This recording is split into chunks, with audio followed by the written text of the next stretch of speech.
Good morning my friends. देखिए आज हम स्टार्ट करेंगे प्रेजेंट इंडेफिनिट नंबर 8।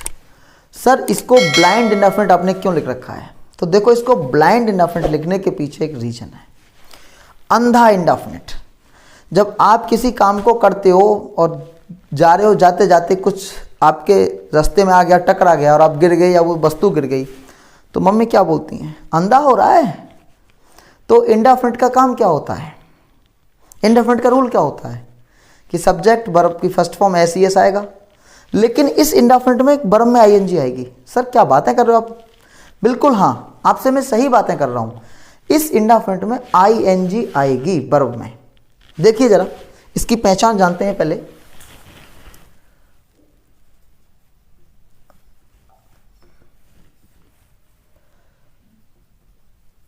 वाक्य के अंत में ता रहता है, कॉमा ती रहती है, कॉमा ते रहते हैं,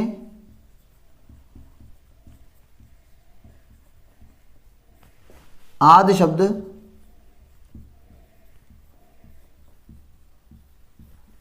लगे रहते हैं। वाक्य के अंत में ता रहता है, ती रहती है, ते रहते हैं, आदि शब्द लगे रहते हैं। और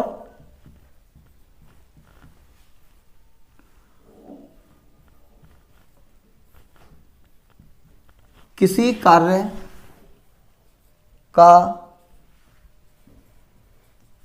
अनिश्चित काल से जारी रहना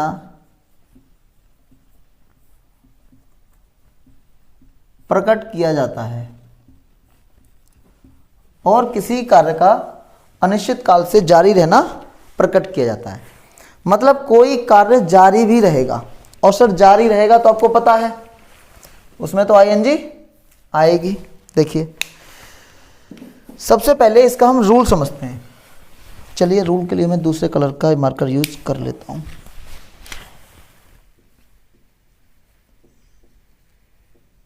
subject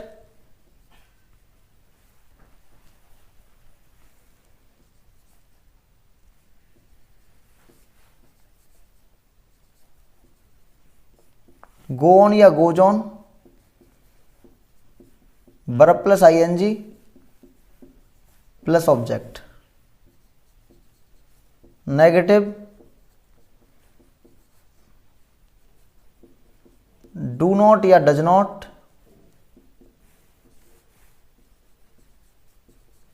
upon never, go on, goes on या go on, verb plus ING plus object.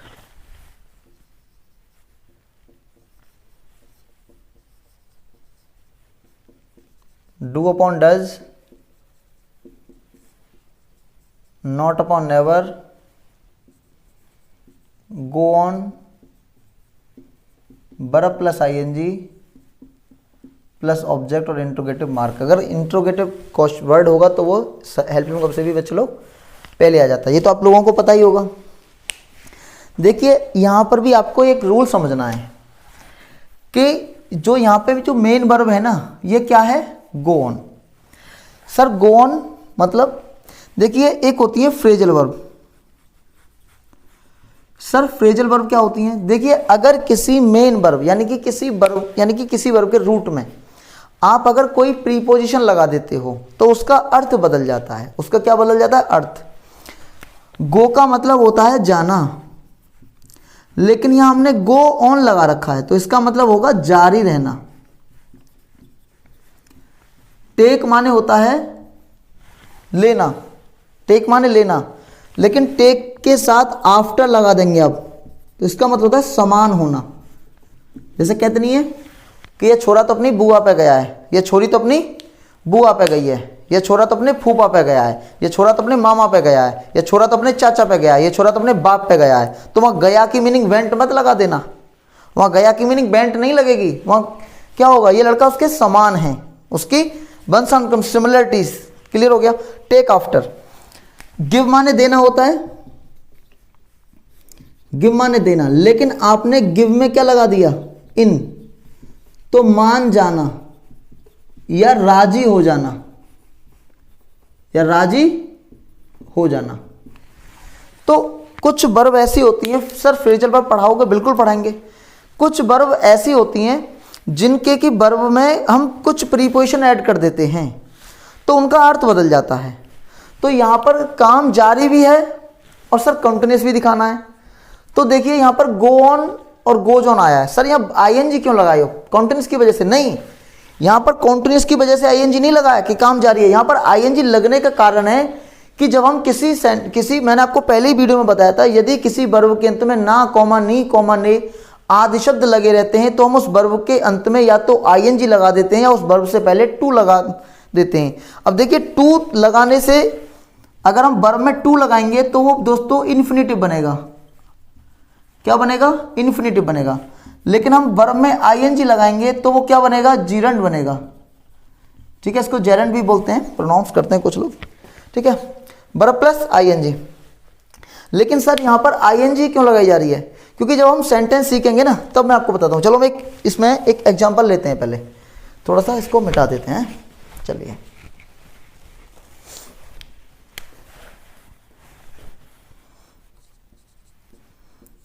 वह लड़का कक्षा में प्याज सा मुंह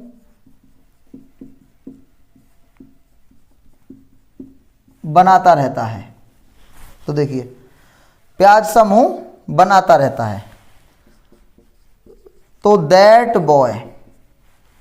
अब लड़का एक वचन है, तो देखिए अगर सब्जेक्ट सिंगुलर है, प्लूरल है, प्रेजेंट में जिस चीज का ध्यान जो वर्ब रखती है उसी के अनुसार आती है, तो उसी वर्ब को तो फाइनाइट कहते हो। तो main verb go on goes on हुई। तो सर अगर लड़का एक वचन है तो वर्ब भी एक वचन आएगी, तो हमें उसमें कौन सी लेनी पड़ेगी, गोज ऑन। यानी कि एक वचन के लिए आपको ये लेनी है और एक से ज्यादा होंगे तो आपको ये वर्ब यूज करनी है। That boy goes on. अब बनाता रहता है तो मेकिंग।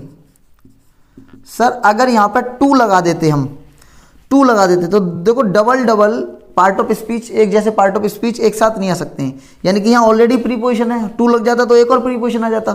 तो इसीलिए हम यहाँ पे अगर कोई भी वर्ब के बाद, अगर किसी वर्ब के बाद अगर प्रीपोजिशन आ रही है तो आप उसके बाद जीरंड का प्रयोग करें, वहां पर आप इन्फिनेटिव का प्रयोग ना करें। तो that boy goes on making face as onion in the class. क्या यह लड़की हर समय चपड़ चपड़ करती रहती है? अब देखिए वाक्य के शुरू में क्या लग रहा है, तो आपको सहायक क्रिया लगानी पड़ेगी। सॉरी, यहां पर आप इंट्रोगेटिव साइन लगा दीजिएगा। तो अब लड़की एक है तो डज दिस गर्ल।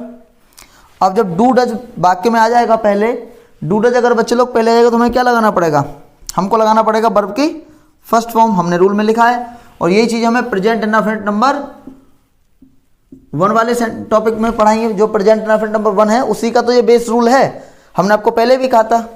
ठीक है, तो does that girl go on Yaping away all time. और लास्ट में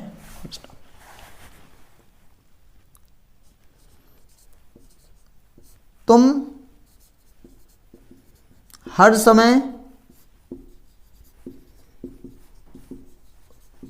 कुछ न कुछ क्या खाते रहते हो, क्या खाते रहते हो।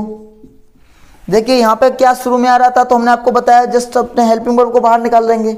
लेकिन अगर क्या किसी वाक्य के बीच में आएगा तो हम क्या करेंगे, सबसे पहले व्हाट लगाएंगे, यानी कि उसी क्वेश्चन वर्ड को लगाएंगे। तो व्हाट अब तुम यानी कि यू बेटा चाहे एक वचन के लिए प्रयोग हो चाहे बहुवचन के लिए प्रयोग हो, यू के साथ हमेशा हमें प्लूरल वर्ब का यूज करना होता है।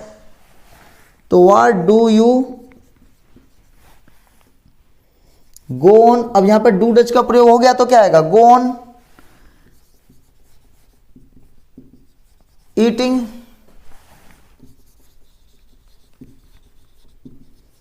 समथिंग और नॉट, कुछ न कुछ की, कुछ न कुछ की मीनिंग समथिंग और नॉट, और ये क्या हो जाएगा, ऑल टाइम क्वेश्चन वर्क। आप हमें कमेंट में बताएंगे ईटिंग में एक आई आता है, एक टी आता है या डबल टी आता है। आप कमेंट करिएगा और हमको पता चलेगा कौन कौन वीडियो हमारी देख रहा है।